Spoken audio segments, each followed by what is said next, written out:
और अब व्यूअर्स वक्त है सत्य और तथ्य का। बीजेपी सांसद निशिकांत दुबे आजकल चर्चा का विषय बने हुए हैं। वजह उनका एक बयान है। कुछ लोग उनके बयान के पक्ष में हैं तो कुछ इसकी कड़ी खिलाफत भी कर रहे हैं। सबसे पहले यह जान लीजिए कि निशिकांत दुबे ने आखिरकार क्या कहा था, सुनिए।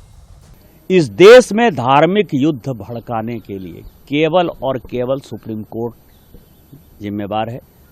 सुप्रीम कोर्ट का एकमात्र उद्देश्य है show me the face will show you the law. Supreme court अपनी सीमा से बाहर जा रहा है। सुप्रीम कोर्ट की सीमा यह है कि भारत का संविधान जिस कानून को बनाया उस कानून की उसको व्याख्या करनी है, और यदि वो व्याख्या नहीं कर सकती है और सब कुछ के लिए सुप्रीम कोर्ट जाना है तो इस संसद का कोई मतलब नहीं है, विधानसभा का कोई मतलब नहीं है, उसको बंद कर देना चाहिए। निशिकांत दुबे सीधे सीधे आरोप लगा रहे हैं कि जुडिशरी के कुछ फैसले और स्टेटमेंट्स विधायिका यानी लेजिस्लेचर की सीमा को लांघ रहे हैं। बीजेपी अध्यक्ष जगत प्रकाश नड्डा ने पार्टी को निशिकांत दुबे के बयान से अलग जरूर कर लिया है। इसके बावजूद कांग्रेस समेत समूचा विपक्ष भारतीय जनता पार्टी को, खासतौर पर निशिकांत दुबे को घेर रहा है। तो ये तो माननीय उच्चतम न्यायालय की मानहानि है। उसके खिलाफ सुमोटो कंटेम्प्ट लगाना चाहिए। लेकिन शायद कांग्रेस वो दौर भूल गई जब इंदिरा गांधी खुलकर कहती थी कि सुप्रीम कोर्ट संसद को डिक्टेट करने वाला कौन होता है। खुद ही सुनिए क्या कहा था इंदिरा गांधी ने। How does Mr. Shah know what is happening in the political world? What are the forces at work which want to destroy a developing economy? Is a judge competent to decide that? Then why have democracy? Why have elections? Why have political people in power?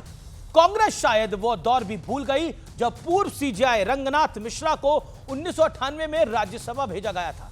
ये वही justice Ranganath Mishra थे जिन्हें इंदिरा गांधी की हत्या के बाद भड़के सिख विरोधी दंगों की जांच के लिए राजीव गांधी सरकार ने रंगनाथ मिश्रा आयोग का गठन किया था, और जस्टिस मिश्रा ने अपनी रिपोर्ट में कांग्रेस को क्लीन चिट दे दी थी। निशिकांत दुबे ने जो कहा सही था या गलत, इस पर बहस हो सकती है, इस पर चर्चा हो सकती है और इस पर विरोध भी हो सकता है। लेकिन इस मुद्दे पर उन लोगों को सोच समझकर बोलना चाहिए जिनकी पार्टी का इतिहास कमिटेड जुडिशरी जैसे किस्सों से जुड़ा हो। वैसे निशिकांत दुबे से जुड़ा आज एक इंटरेस्टिंग वाकया हुआ।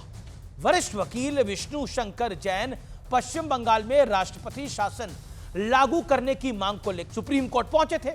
इस दौरान जस्टिस बीआर गवई ने पूछा, जो आने वाले सीजेआई भी हो सकते हैं और होंगे, क्या आप चाहते हैं कि हम केंद्र को राष्ट्रपति शासन लागू करने का निर्देश दें?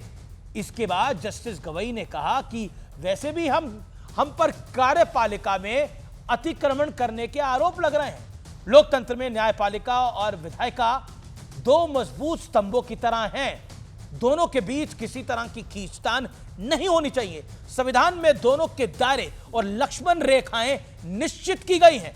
देश हित में जुडिशरी और लेजिस्लेचर सिस्टम को इसका पालन हर हाल में करना चाहिए। तो यह था आज का सत्य और तथ्य।